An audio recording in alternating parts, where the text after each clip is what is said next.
In my view, science needs more business people.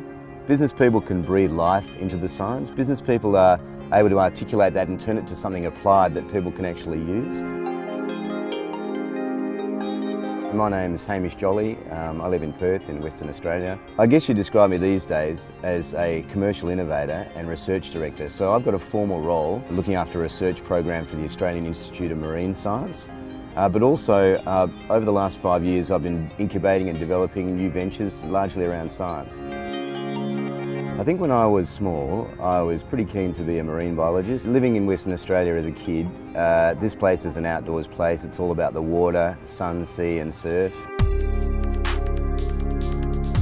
My first job was working in an aquatic lab. I think at that time I felt that science in its pure form wasn't going to be able to sustain me. It would have done intellectually but not financially. And so I went to study business really to ensure that I was able to sustain myself. So after I finished my degree, my first job was at Arthur Andersen. I did my Chartered Accountants program there, but I had this niggle that maybe there was something more, and for me it's always been the money or the box, you know, that financial security versus what really kind of rings your bells, and the box for me has always been science. So I went and did a Master of Science, and then that led me into a completely different pathway, still underpinned by business and ventures, but much more oriented around technology, science and innovation.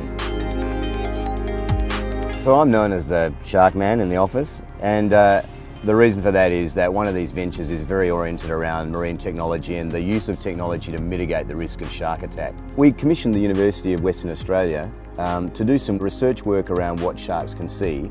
And when we understand what sharks can see, we can understand how they perceive an object underwater, which enables us to use patterns and shapes to deter the shark from engaging because it's presenting as something that's unlike normal shark food. When we first announced this research, it went massive, it was global. It was picked up by London Times and Rolling Stone magazine, and I was invited to do a TED Talk, which was a fantastic opportunity, great experience.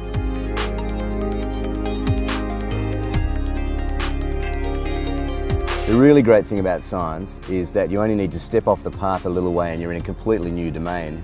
And you're able to service a demand, and the demand currently in the world is for renewable energy and solving problems with technology. We've found a new way to be able to take food waste, which would otherwise go to landfill, and converting that into biogas, which runs through an engine to generate power. So that anaerobic digestion technology is basically like the DeLorean in Back to the Future. You drop a banana in and you get power. And this is essentially the same process, just a lot bigger. I think just about every job that I had, at least for the first 10 years, the CA qualification was what got me in the door. Once I got through, it was a great accomplishment, and suddenly a range of other opportunities opened up that I never would have dreamed about. It set the basis on which I was able to develop a business career and in parallel develop a science career and then mesh those two things together. I've come to understand, and the great thing is in your career you can do both. The opportunity to tie business to those disciplines and breathe life into what those disciplines can do is really the glue that's going to make science solve problems for the future. And so the people that can integrate that are going to be in high demand, in my view. What's next on the horizon? I've got the bug now. It's going to be hard to put the genie back in the bottle, so this is such an exciting ride. I can imagine doing this for the rest of my life.